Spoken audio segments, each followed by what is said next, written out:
Hello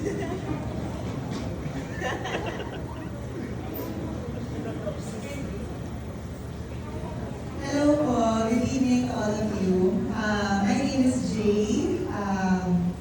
We're office mates ni Benj before at Petron. And sobrang loyal niya. Ngayon, office mates na sila ng husband ko. Hindi siya ka-loyal sa amin.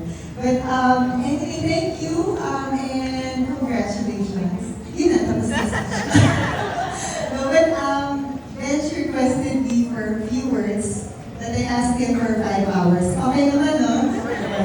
Simulan na natin.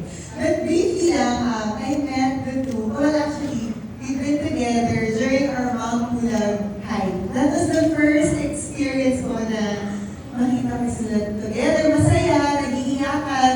May iyakan din po nung time. Huwag ko na ito ikwento. Okay, so anyway, that was so fun. That was really a big adventure for all of us. And speaking of adventure, you guys are in it for a lifetime of adventure. And so I have a 6-letter word advice.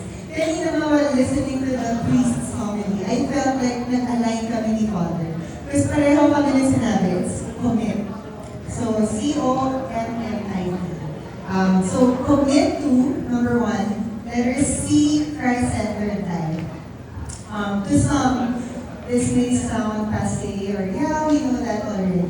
But really and truly, are we having a Christ-centered life? Are we putting Jesus in the front and center of our lives? So imagine a triangle. So si Benj and Kai are at the bottom vertices, and si God yung nasa top. So Benj, the closer you get to God, and Kai, the closer you get to God, the closer actually you become to one another. So God wants us to consult Him every step of the way. Your decisions in your marriage, the parenting, even the way you relate to your in-laws, your finances, He wants you to consult Him. So He's always there for you. And trivia, do you know that the first miracle that happened while Jesus was on earth was during the wedding at Cana? Yeah, I'm sure many of you know that. So that was the time when Jesus turned water into wine, right? Because the couple was running out with good wine. But now, hindi tayo nag-run out, maraming booze sa labas. But during that time, it was actually no-no in their culture to run out of good wine. So Jesus turned the water into good wine. And that only goes to show that Jesus cares about our marriages. This applies to all the married couples here. Jesus cares so much about our marriages and your marriage. So He wants you to run to Him. And so yeah, that's letter C. I'm on to letter O for commit.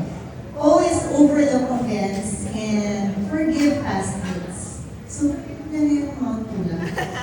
anyway, this is a reset button, right? Coming fresh into your marriage and don't bring those stinky past. So my husband, Sheena, that's my very handsome husband. Hello, babe. Whenever we meet sweet couples in their senior years, you would ask them, what's your secret in having or staying in love? So many of them would answer, well, apart from God, we choose to overlook offense. And definitely you'll have those, right, in your marriage. But you know why we can forgive? It's because Jesus forgave us first. And He died for us and forgave us even before we asked for forgiveness. And so because we receive that forgiveness, we can extend the same forgiveness and love to our spouse. M, make every effort to love and respect each other. They say we have a love bank, and Benj knows that because the bank ko siya.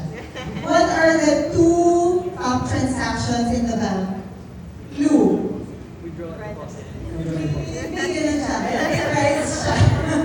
So withdrawal and deposit, sabi ni Benj. So I'll talk about deposit first. So we deposit love units every time we do something that makes our spouse feel loved.